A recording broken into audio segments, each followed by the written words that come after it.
A cartoon pig announced she was pregnant on a giant screen in Piccadilly Circus in the middle of London to a crowd of adults who don't even have kids. And somehow, that was national news. Ultrasound and all. So the question isn't why people cared. It's why a toy company spent that kind of money to make sure you did. Because here's the thing nobody says out loud. Peppa Pig didn't get a baby sister because the writers ran out of ideas. She got one because a spreadsheet in Rhode Island said it was time. And by the end of this, you're going to understand exactly what that spreadsheet was worried about, and why a 4-year-old pig is quietly one of the most valuable pieces of property on the entire planet. Let me back up, because the scale of this is genuinely hard to believe until you sit with the numbers. In February 2025, the makers of Peppa Pig ran a full-blown celebrity-style pregnancy reveal for Mummy Pig. There was a real ultrasound video. There were morning show segments. There was a countdown. When the baby finally arrived, a little girl pig named Evie with a red bow, born in an episode that dropped alongside a hospital storyline. It got covered by the BBC, by American networks, by outlets that would normally never touch a preschool cartoon. And the fans who were most excited weren't preschoolers. They were adults in their 20s and 30s posting online like a friend of theirs had just given birth. That reaction is the whole game. Hold on to it, because we're coming back to why grown adults care so much about a fictional pig's fertility. It matters more than you'd think. First, you need to know who actually owns Peppa. Because it's not some small British animation studio anymore, and it hasn't been for a while. Peppa Pig started in 2004. It was made by a scrappy studio called Astley Baker Davies. 3 guys who came up with a chubby pink pig drawn to look a bit like a hairdryer if you look at her from the side. For years it was a cult thing, then a big thing, then a global thing. Kids in China, kids in Brazil, kids in the States, all watching the same 7-minute episodes about jumping in muddy puddles.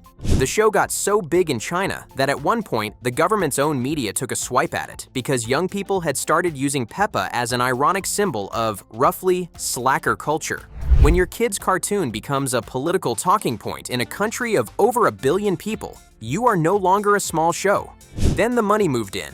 A Canadian company called Entertainment One, E1, bought up the rights and turned Peppa into a licensing machine.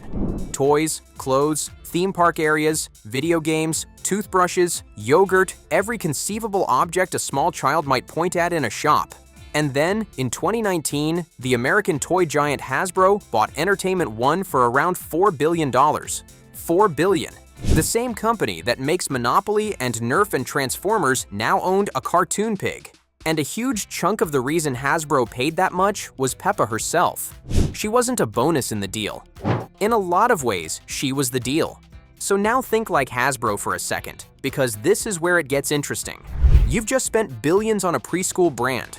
Preschool is a brutal business model, and here's the part that keeps executives up at night. Your entire audience ages out, every single year.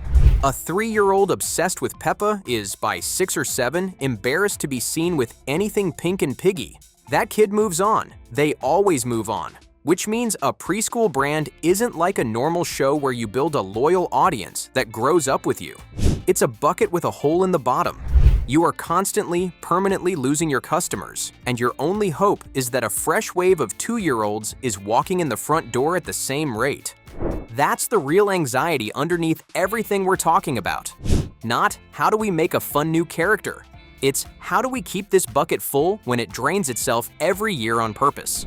Now, there are only really a few ways to fight that leak, and Peppa's new baby is quietly all of them at once. Let me walk you through it, because once you see the mechanism, you can't unsee it. The first lever is the newest possible customers. The show has been on the air for over 20 years. That means the parents pushing a stroller through a supermarket right now, deciding what to put in front of their toddler. A lot of them grew up on Peppa themselves. They're nostalgic. They already trust it. But their kids are brand new to the world, and a new baby character is the single most efficient way to signal to a parent, without saying a word, this show is still going. It's still current. It's for your kid too, right now. A baby on screen tells a young parent this isn't a rerun of something old. It's alive. But that alone wouldn't justify a Piccadilly Circus billboard. So here's the second lever, and this is the one that actually pays the bills. Merchandise. A new baby is a factory reset for the entire toy line. Think about what a new sibling unlocks. You don't just get an Eevee figure. You get the Eevee figure, sure, but then you get the new bigger family car playset because the old one only had room for 4. You get the updated house with the extra nursery. You get the crib, the high chair, the stroller, the baby bath, the welcome home gift set. You get a new family photo lineup where every single figure has been subtly redesigned, which quietly makes the version sitting in a kid's toy box last Christmas feel out of date. One baby character can generate dozens of new products, and every one of them is a fresh thing for a grandparent to buy at a birthday. And grandparents are the secret engine here. Nobody talks about this, but a massive share of preschool toy spending comes from grandparents who have no idea what's cool and just want to buy the thing the kid recognizes from the telly. Give them a brand new baby character with her own aisle of stuff, and you've handed them a shopping list they'll happily work through for years. So the pregnancy reveal wasn't a story decision dressed up as marketing. It was a marketing decision dressed up as a story. The billboard, the ultrasound, the news coverage. That was Hasbro making absolutely sure that when the toys hit shelves, the awareness was already there. You don't announce a birth that loudly unless you've got a warehouse to empty, but I promised you I'd explain the adults. The 20-somethings crying happy tears over a pig's baby. And that's actually the most clever part of this whole thing, so stay with me. Here's what Hasbro figured out and what a lot of brands are only now catching up to. The kids who watched Peppa in 2007 are now in their 20s. They have jobs. They have disposable income. They have that specific, powerful ache called nostalgia. The pull toward the stuff that made them feel safe when they were small. And unlike a toddler, a nostalgic 24-year-old can buy their own merchandise. No parent required. That's why you can now buy Peppa Pig stuff that is obviously not designed for a 3-year-old. Adult clothing lines, collaborations with streetwear brands, Peppa on a hoodie that costs more than the toy. There have been Peppa collections aimed squarely at fashion-conscious adults, sold in the kind of shops toddlers never set foot in. There's an app where adults, not children, spend real money on a virtual Peppa world. The pig broke containment. She isn't just a preschool brand anymore, she's a cross-generational one, and that is astonishingly rare and astonishingly valuable. And a public, emotional, we're all in this together baby announcement is perfect fuel for that older audience. It gives them a reason to talk about Peppa as adults, ironically at first, then not so ironically. It puts her back in the group chat. It generates millions of pounds of free press coverage that no toy advert could ever buy. When the BBC runs a straight-faced segment about Mummy Pig's due date, Hasbro just got national advertising and didn't pay for the airtime. So the baby does triple duty. It refreshes the brand for the newest kids, it resets the toy line for the parents and grandparents, and it gives the grown-up nostalgia crowd a moment to rally around. One character, 3 revenue streams. That's not writing, that's engineering. Now let me push on something, because I don't want this to sound like I'm just cynically dunking on a children's show. There's a real craft to how they did it, and it's worth respecting even while you see through it. The name they chose, Eevee, tested well, feels current, works across a lot of languages. The red bow gives her an instant, ownable silhouette, which matters enormously when you're stamping a character onto a lunchbox and it has to be recognizable at a glance from across a shop. They even leaned into a genuinely warm idea. Mummy Pig going through a real, relatable pregnancy, complete with an episode set in a hospital, which for a lot of families is a gentle way to talk to a small child about a new brother or sister on the way.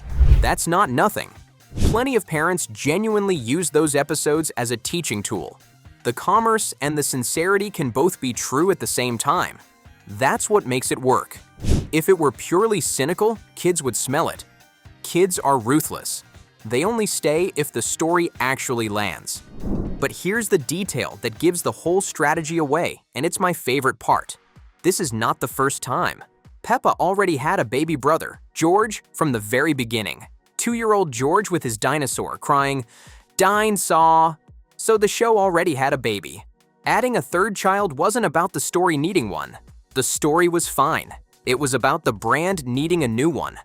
George is 20 years old as a character. He's been on every possible product. He's saturated. There's nowhere new to sell him. Eevee is a blank page. Every product she touches is, by definition, brand new. And brand new is the only thing that gets a family to open their wallet again for something they thought they already owned. That's the tell. When a franchise that already has a baby decides it needs another baby, the demand isn't coming from the writer's room. It's coming from the part of the company that thinks in quarters and territories and shelf space. And Peppa is far from alone in this. Once you know the pattern, you'll see it everywhere.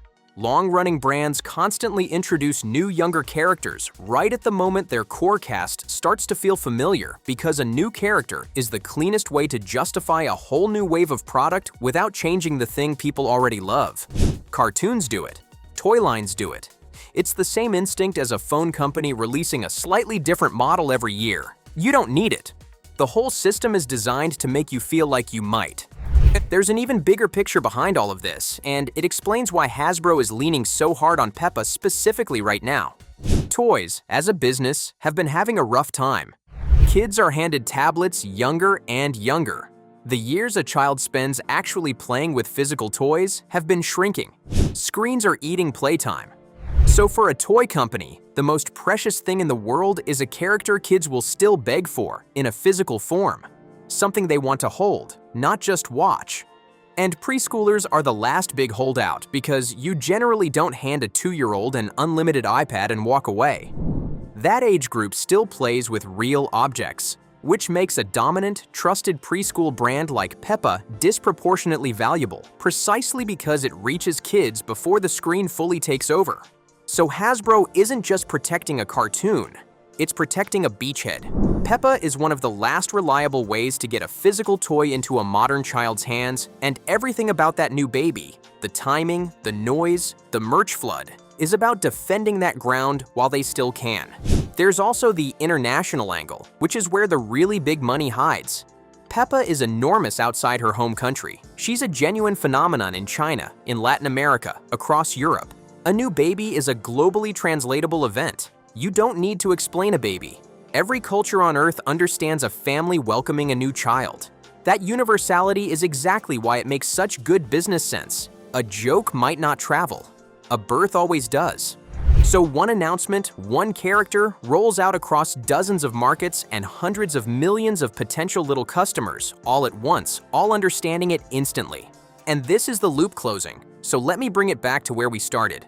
That crowd in Piccadilly Circus, the adults treating a pig's pregnancy like real news, that wasn't an accident or some quirky viral moment that got out of hand.